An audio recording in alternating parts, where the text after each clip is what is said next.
Assalamualaikum warahmatullahi wabarakatuh. Kami ucapkan selamat milad Biker Subuhan Pekanbaru yang ke-6 Hijrah berjamaah istiqomah. Barakallahu fikum. Assalamualaikum warahmatullahi wabarakatuh. Waalaikumsalam warahmatullahi wabarakatuh. Apakah orang tua membayarkan kurban untuk anaknya yang sudah berkeluarga? Saya punya duit 3 juta. Lalu saya mau anak saya, misalnya Hazik, sudah menikah punya anak. Saya mau dia berkurban. Maka saya kasih dia duit. Ini duit untuk kau 3 juta. Kau pakai berkurban. Akad saya ke anak saya itu namanya hadiah. Akad dia itu namanya kurban. Saya tetap dapat hadiah. Kalau dikasih duit nanti dibelikannya ke slot Pak Ustadz. Belikan dia kambing. Belikan kambing. Nah, ini kambing untuk kau. Kambing dari saya ke dia itu namanya hadiah. Kambing dia itu dia berkurban. Ada masjid di jalan Nangka. Di belakang tuh setiap tahun dapat lembu dari gereja. Boleh lembu ini kami buat kurban Pak Ustadz? Boleh. Apa dalilnya? Dalilnya boleh menerima hadiah dari non-muslim. Apakah ada unsur kristenisasi? Tak ada. Untuk melembutkan hati umat Islam jual tanah? Tak ada. Kenapa? Memang udah dari dulu kami dapat. Nah, terima. Akad mereka ke kalian itu hadiah.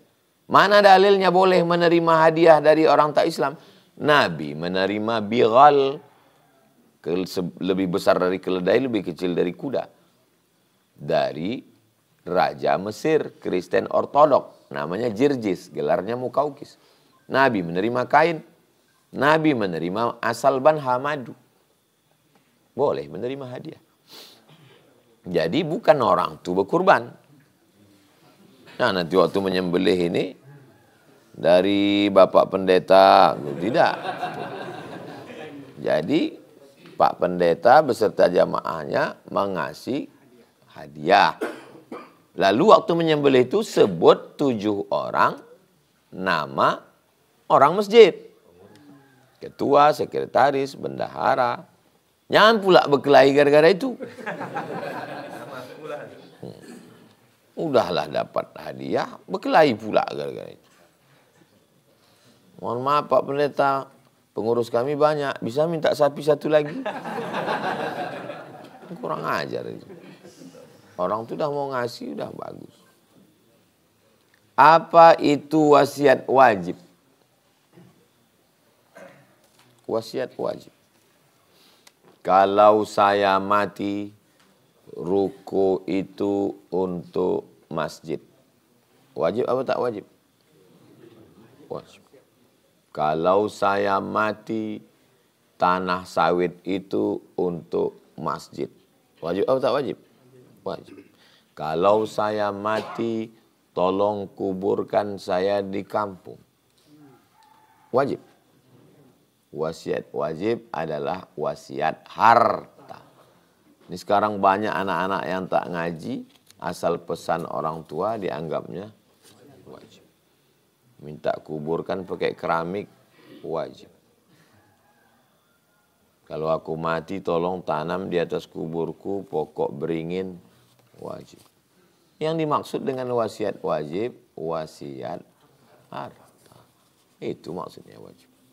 Berapa jumlahnya? Tak lebih dari 1/3 total harta. Aku wasiatkan 1 miliar, kata dia. Pas dihitung hartanya cuman 2 miliar. Maka yang jatuh sebagai wasiat 666 juta. Sisanya tetap dibagi kepada ahli waris. Tak boleh lebih dari sepertiga. Itu namanya wasiat wajib. Ada wasiat itu yang haram? Ada. Kalau aku mati, tolong cari kain kafannya, kain putih yang lapu-lapu. Supaya malaikat menyangka ini jenazah sudah lama. Haram hukumnya dibuat. Kalau aku mati, tolong tanam di atas kuburku pokok ganja. Haram. Siramkan whisky. Haram. Sekarang aneh-aneh wasiat orang. Kalau aku mati, kau jangan nikah dengan anak tetangga depan rumah kita sampai 7 keturunan. Haram. Jadi tidak semua wasiat itu dilaksanakan. Ibu saya sering sakit karena terlalu memikirkan cakap orang. Bagaimana sikap kita sebagai anak untuk menegur ibu kita yang masih punya penyakit hati? Jangan pikirkan cakap orang. Pikirkanlah bagaimana kita nanti menghadap Allah Subhanahu wa taala. Kalau saya pikirkan cakap orang. Kalau kita mati, apakah orang yang bercakap itu menolong kita? Enggak. Sakit kita, ada dia menjenguk kita. Menjenguk hanya menanyakan berapa biayanya. Tak ada dia menolong kita. Maka tolonglah diri kita sendiri. Kuatkan hati kita. Saya kuatkan hati saya untuk tetap mengajar setiap Rabu subuh. Jadwal apapun yang datang saya tak datang. Saya kuatkan diri saya untuk tetap mengisi pengajian Jumat, Sabtu, Ahad keluar kota. Karena itu sajalah bekal saya nanti menghadap Allah. Saya akan tetap membuka sekolah TK, SD, SMP, aliyah, S1. Supaya anak-anak yang udah TK ke SD. Yang udah SD ke SMP. Kami daerah Rimau Panjang tak perlu mondok karena kami mau pulang buat non-boarding. Ada yang non-boarding. Sekolah mahal. Kenapa sekolah mahal? Karena biaya bangunan. Susah orang masukkan anak sekolah mahal. Berpikir saya, gimana sekolah ini supaya tak mahal. Potong biaya bangunan. Jadi orang tidak masuk ke Az-Zahra, ke Nurul Azhar pakai biaya bangunan. Tak ada biaya bangunan. Kenapa? Karena bangunannya wakaf. Jadi orang tak berat menyekolahkan anak. Itulah cuma bekal. Kalau dipikirkan cakap orang, sakit kepala kita. Ibu, bapak, tak usah pikirkan cakap orang. Gimana caranya biar tidak sibuk memikirkan cakap orang? Sibukkan diri kita dengan bekal. Saya mesti sholat duha, saya mesti sholat berjamaah, saya mesti tahajud, saya sehari mesti sholawat sekian, istighfar sekian, la ilaha illallah sekian, sehingga kita sibuk dengan amal kita, tak sempat kita memikirkan cakap orang. Kalau kita pikirkan cakap orang ini sakit kita. Dalam surat An-Nur ayat 3 disebutkan Allah melarang menikahi perempuan pezina. Apakah larangan itu hukumnya haram atau makruh? Dalam kehidupan masyarakat banyak terjadi perempuan yang sudah berzina, menikah dengan laki-laki lain. Ada perempuan pezina dari Makkah. Ada laki-laki dari Makkah hijrah ke kota Madinah. Susah. Biaya nikah tak cukup. Di Madinah ini ada perempuan baghiyah. Perempuan wanita tunasusila. Maka tidak boleh menikahi la yankihuha illa zanin au musyrik. perempuan pezina itu hanya boleh dinikahi oleh pezina juga atau musyrik. Itu kronologis ayat itu. Kau kan sahabat Nabi, orang baik. Jangan nikahi pezina. Maksudnya wanita tunasusila. Tapi kalau dia sudah bertaubat, taubat nasuha, bolehkah dinikahi? Boleh. At-taibu minadz-dzambi kama la dzambalah. Orang yang bertobat macam tak berdosa. Tapi yakinkan dulu diri bahwa bisa menerima dia apa adanya. Karena tidak semua laki-laki siap menerima perempuan yang pernah punya masa lalu. Laki-laki tingkat cemburunya tinggi. Jangan sampai nanti, apalagi zaman sekarang, banyak medsos di komen orang, antum emosi. Rencana menjaga dia malah menganiaya dia. Kalau tak sanggup, jangan. Bunga bukan setangkai, kumbang bukan seekor. Nah, ini kadang, sanggup kau nikah? Sanggup Ustadz. Setelah nikah dikirim orang foto-foto komen-komen dulu. Bini kau Salome kata dia. Nah, tak sanggup antum. Itu tentang masalah ayat, sebab turun ayat. Adapun pertanyaan kedua tentang seorang laki-laki menikahi perempuan yang sedang hamil. Bukan dia pelakunya. Diminta oleh si bapak perempuan. Aku sekarang sedang malu, anakku hamil. Kaulah kuharapkan untuk menutupi aib ini. Haram antum menikah sama dia. Kenapa? Karena dalam Islam menikahi perempuan yang hamil akibat dinikahi orang lain nanti bercampur nasab. Waktu lahir anak itu, anak siapa itu? Bukan anak antum. Kalau gitu anak si laki-laki itu tidak juga.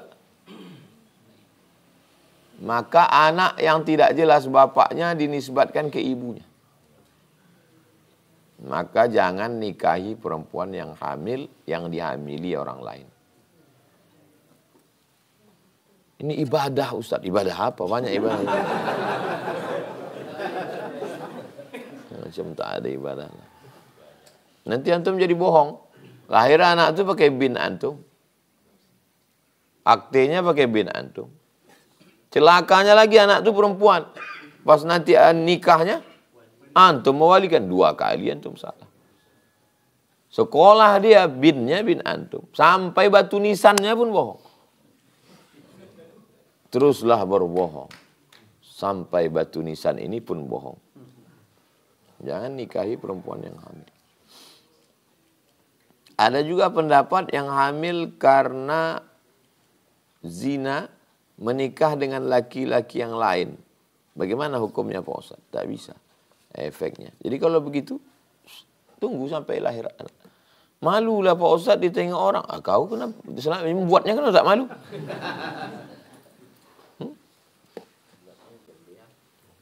Jadi macam mana solusinya? Kirim dia ke Kalimantan, ke Sulawesi, ke Jawa, ke Papua. Sampai anak itu lahir. Kok ditanya orang Pak Ustaz, bilang sedang S2. Daftarkan dia S2 di sana. Biar jangan bohong, daftarkan S2. Anaknya sedang di mana? S2. Saya sering melihat orang sholat ketika salam dia membuka tangan kanannya.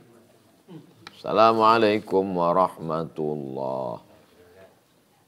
Dan tidak membuka tangan kiri. Assalamualaikum warahmatullah. Ini dibuka tangan kanan supaya terbuka pintu surga. Dibuka tangan kiri supaya tertutup pintu neraka. Kiri ditutup supaya tertutup pintu neraka. Pinjam sorban. Waktu sebelum khutbah salat istisqa, salat minta hujan, diletakkan di sebelah kanan. Lalu kemudian ketika khutbah diletakkan ke sebelah kiri. Mana tahu nanti antum sholat istisqa, sholat minta hujan. Supaya apa? Berubah. Sebagaimana berubahnya sorban ini berpindah dari sini ke sini, atau yang tadi sebelumnya di sini dipindahkan ke sini, atau yang sebelumnya begini disungkupkan menjadi begini, maka berubahlah alam ini dari panas menjadi hujan. Lalu dipakainya itu dalam gerakan sholat. Yang ini ada hadisnya. Yang tentang mengalihkan tempat itu ada hadisnya. Dipakainya itu ke tangan. Apa hukum memakaikan itu ke tangan? Tak tahu entah dari mana dia mengambil itu. Paham atau tak paham? Apa namanya itu? Apa namanya itu? Quran, hadis, ijma', qiyas, syar'u man qablana, sadduz zara'i, qaulus sahabi, istihsan, istishab, urf. 10 dasar pengambilan hukum usul fikih. Yang tadi itu apa namanya? Qiyas. Pertanyaannya, apakah boleh qiyas dalam ibadah? Itulah yang menjadi ikhtilaf. Tapi yang penting antum paham dulu. Asal udah paham, jadilah itu dah. Sebagaimana beralihnya. Hadisnya ada, tapi hadisnya bukan tentang tangan. Hadisnya tentang letak sorban. Hadis yang kedua tentang doa. 1, dihadapkan ke arah langit. 2, dihadapkan ke wajah. Waktu masalah bala, dibalik. Ada hadisnya. Sebagaimana minta rahmat begini, maka menolak bala begini. Ada hadisnya. Yang salam tadi itu tak ada hadisnya. Tapi dipakaikannya ke situ. Sebagaimana minta surga begini, minta neraka begini. Tak ada hadisnya. Apa namanya itu? Yang jadi masalah, bolehkah membuat qiyas dalam gerakan sholat? Paham? Saya tak mengamalkan itu. Karena jauh sekali pengambilan dalil. Kalau saya sholat. Terus Ustadz kalau minta pintu surga terbuka gimana? Saya minta begini. Allahumma aftah lana abwabal jannah. Allahumma aftah lana abwabal khair. Wa abwabal ni'mah. Wa abwabal barakah. Kalau melihat sesuatu, maka kaji dulu, cari dulu dasarnya, baru setelah itu sikap kita menghukuminya. Jangan begitu, enggak ada ini, enggak ada. Ada. Apa pula kau bilang tak ada? Orang barang itu ada kok. Cuma bilang tak ada. Paham? Nanti kalau untuk mengajar, kalau tak tahu, jangan jawab dulu. Setelah ketemu, mengazankan orang mati. Tak ada hadisnya. Yang ada hadisnya, Nabi mengazankan Hasan dan Sayyidina Al-Husain. Hadisnya hadis Hasan dalam Sunan Tirmidzi. Allahu Akbar Allah, anak laki-laki dan anak perempuan sama diazankan. Bukan anak laki-laki azan, anak perempuan qomat. Anak laki-laki diazankan di telinga kanan, diqomatkan di telinga kiri. Anak perempuan pun diazankan di kanan, diqomatkan di kiri. Ada hadisnya. Tapi mati tak ada hadisnya. Lalu diazankan orang mati itu. Kata sebagian ulama mazhab Syafi'i, kalau datangnya diazankan, maka pulangnya pun mengazankan waktu pulang itu apa namanya? Qiyas. Paham? Masalah antum melakukan atau tidak itu urusan antum. Saya menjelaskan dasarnya dulu.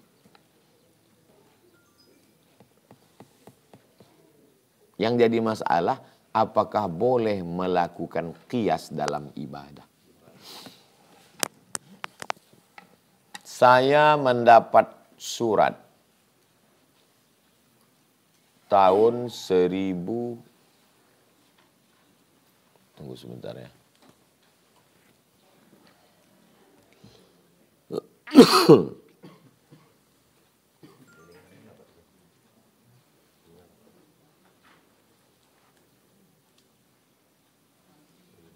Coba hitungkan Masehinya.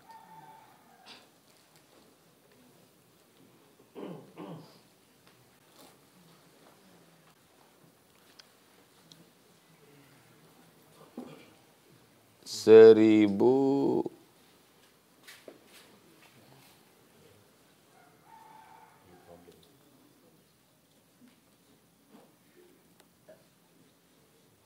seribu 1360 Masehi.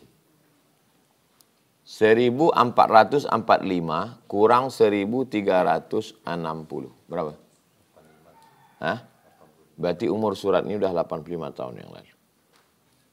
Apa bunyi surat wasiatnya? Kalau saya mati, pakai tulis Arab Melayu.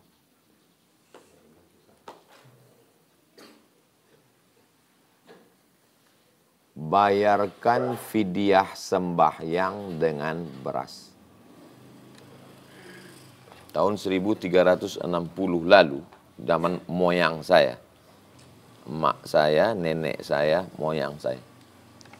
Kalau aku mati, bayarkan fidyah sembahyang dengan beras. Ada. Di mana pembahasan tentang itu ada? Pembahasan tentang itu ada. Pembahasan tentang itu ada dalam kitab Majmu' Syarah Muhadzab Imam Nawawi. Imam Nawawi yang menulis ini. Kata Imam Syafi'i, siapa yang bernazar satu malam iktikaf, meninggal dia, maka satu malam iktikafnya itu dibayarkan pakai beras 1 mud. 1 mud tuh 750 gram.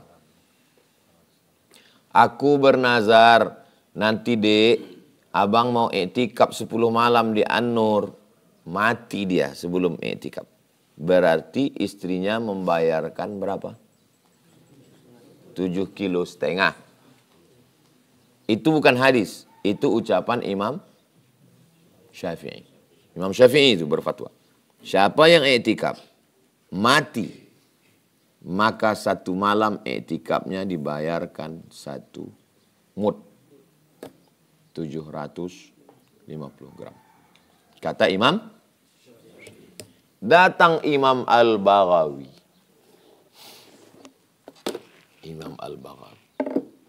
Kata Imam Al-Baghawi, kalau 1 malam iktikaf bisa dibayar 1 mud, maka 1 solat pun bisa dibayar 1 mud.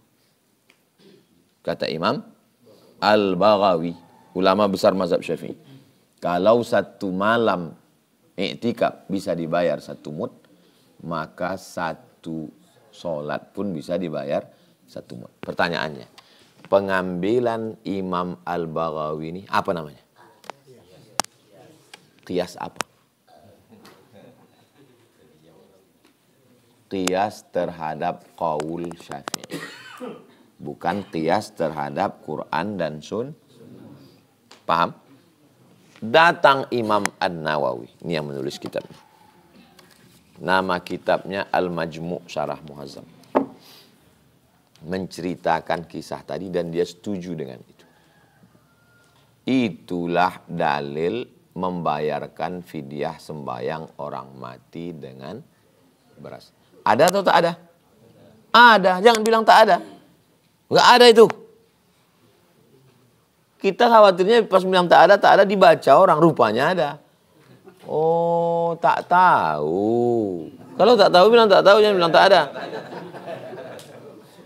Ada barang itu. Masalah mau mengamalkan atau tidak. Meninggal abang mak saya. mak sedang di kampung. Ini wak kau meninggal. Ada beras 1 goni untuk bayar fidyah sembayangnya. Saya bilang tak usah. Kenapa? Karena dalil pengambilannya jauh. Bukan kiasnya ke ayat atau ke hadis, tapi kiasnya ke qaul Imam Syafi'i cuman bilang i'tikaf, bukan dibilangnya sholat. Imam Al-Baghawi mengatakan sholat. 1 sholat 1 mud. Cuma orang dulu banyak menyiapkan beras. Kenapa Ustaz tak buat? Saya khawatir nanti keponakan-keponakan ini tak sembahyang. Paham? Bukan saya menyalahkan Imam Al-Baghawi. Nanti kalau saya mati, jumpa saya sama Imam Syafi'i, jumpa sama Imam Al-Baghawi, jumpa sama Imam Nawawi. Kau kemarin yang melarang. Aku tak melarang Imam. Kenapa tak kau buat? Aku takut keponakan-keponakanku tak sembahyang. Kalau zaman kalian dulu, kalian orang-orang soleh. Keponakanku nanti pas suruh sembahyang, kau tak sembahyang. 1 mut, mak.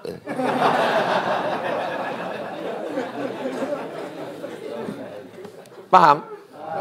Asal antum paham. Ngaji itu yang penting paham. Ngaji itu paham. Pertanyaan terakhir. Bacaan salam dalam sholat. Assalamualaikum warahmatullah. Assalamualaikum warahmatullah. Bagaimana kalau Assalamualaikum warahmatullahi wabarakatuh? 1 hadis dalam Sunan Abi Daud. Yang sampai wabarakatuh. 1 hadis dalam Sunan Abi Daud. Karena hadis itu cuma 1. Sedangkan yang banyak mutawatir cuma warahmatullah. Maka imam mazhab hanya memakai yang warahmatullah. Kita ikut imam mazhab atau ikut hadis? Mari kita kembali kepada hadis. Hadisnya 1, Wak. Kita mengikut Quran dan hadis sesuai pemahaman ulama, bukan hadis. Menurut ulama mazhab sampai warahmatullah. Menurut hadis Pak Ustadz, ada 1 hadis dalam Sunan Abi Daud. Wabarakatuh. Jadi kita ikut hadis atau ikut ulama Pak Ustadz? Ikut ulama, karena ulama itu memakai pendapat itu dasarnya dari hadis. Kenapa tak dipakai orang tua hadis? Hadis itu cuma 1. Sedangkan hadis yang banyak sampai warahmatullah. Assalamualaikum warahmatullah. Antum pas jadi imam, Assalamualaikum warahmatullahi wabarakatuh wa ridwanuh. Apakah batal sholat? Tidak. Terus? Ya tidak apa-apa. Tapi menimbulkan fitnah. Siapa itu? Murid Ustadz Somad. Oh, udah kuduga memang agak sesat.